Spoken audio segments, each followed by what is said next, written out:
Hey everyone, welcome in to another daily editorial here on the KE Report. We're getting an update from TriStar Gold, traded on the TSX Venture Exchange under the symbol TSG and on the OTCQX under the symbol TSGZF. Now, I am chatting with a new member of the TriStar team. His name is Marcus Brewster. He is the new Chief Operating Officer. That was announced actually earlier this week, October 3rd. TriStar Gold is focused in Brazil at the Castelo de Sonhos project. This project already is up to a pre-feasibility stage. That was released in October of last year, 2021. The project has a 2.5 million ounce resource that the company is continuing to advance. And Marcus, I guess that's how you fit in as the new Chief Operating Officer. Since it is your first time on the show, let's start off with a little background on yourself in the resource sector, please. Thanks, Corey. Good to be on your show. So I'm a geologist and a mining engineer by education. I started my career on the Witwatersrand Basin in South Africa. So I started fairly early with paleoplacers.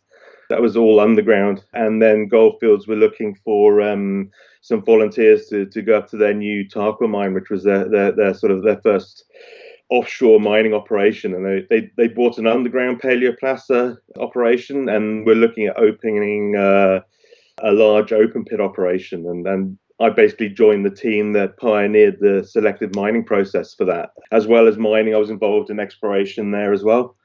And then I moved on to South America, my first stab at Brazil, where Goldfields were looking for Tarkwa 2 on the other side of the continent. So I was involved heavily in paleoplacer exploration as well. So I've got sort of quite a good background, not only in geology, but mining engineering, and eventually general management of a paleoplacer mine in Ghana as well, called Damang. So I've got a broad experience in paleoplacers, which obviously with Castelo de Sonhos, the TriStar project being a paleoplacer, fits in perfectly with my experience. Okay, so then why choose TriStar? TriStar isn't the only paleoplacer play out there. What drew you to the company? I've been following them for a while. I mean, there are a few other paleoplacers out there, but they are quite unusual, and it's quite an unusual skill set. And I've been following them, and I've seen that they are getting now closer to a sort of an operational phase. And I just got in contact with Nick, and then we started chatting about it. And I think it's a perfect fit with my experience. I've also the second string to my banjo, so to speak, is I've worked in Brazil before. I speak Portuguese, and I've managed an operation there, so I know Brazil pretty well. So it was a perfect marriage for us, to be quite frank.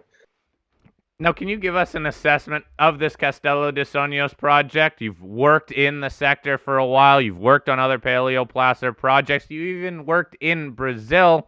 What do you like about this Castelo de Sonhos project?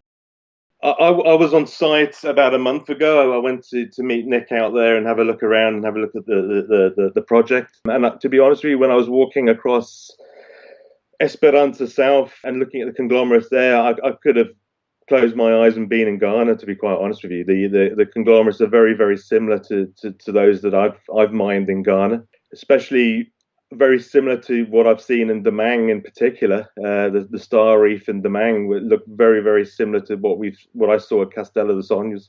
And it's, like any paleoplacer, it's got some decent size to it as well. And that's one of the big things about paleoplacers. They usually come, and they're usually pretty big in terms of sort of endowment.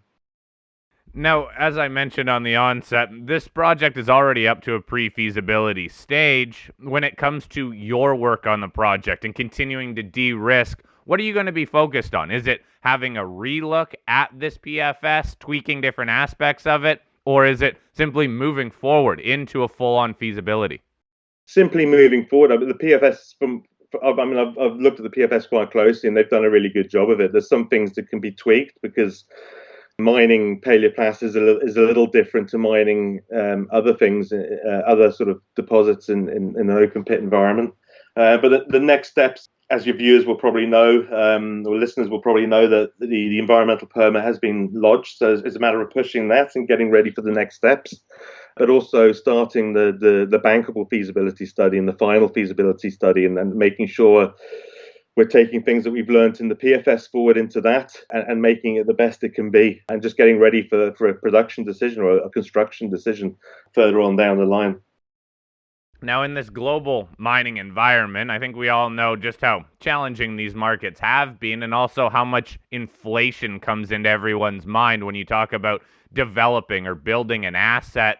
What are your thoughts on not just the market, but also this inflation creep that has come into the sector that has held a few companies back from moving as aggressively forward as they might have before this inflation has hit?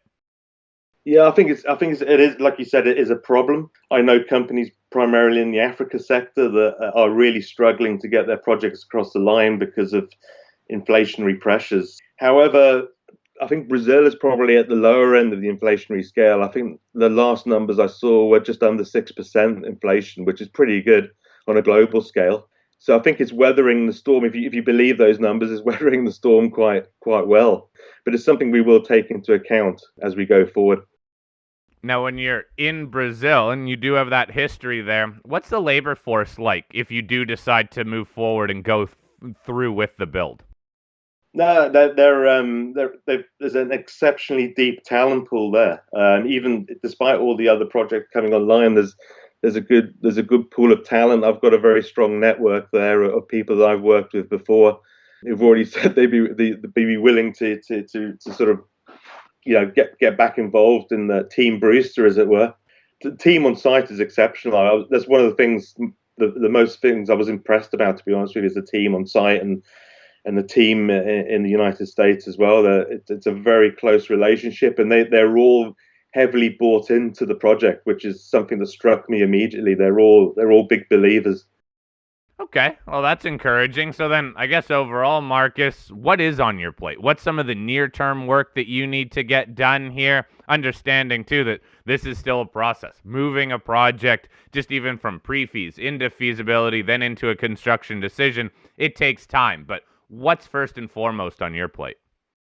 Well, first, I mean, I'm off back to Brazil next week or in a week's time, just to meet some of our consultants that have been involved in the PFS. And I mean, I've been with the company a couple of weeks now, so not even that. So I just really, my first step is really understanding the project and what's been done, and I think that will give me a much clearer idea of what I need to do and what we need to do to move this forward. But yeah, I'll be meeting all the consultants that are involved, and I have a good list of questions for them, and then we can then move this forward. Okay. Hey, Marcus, thanks for taking some time.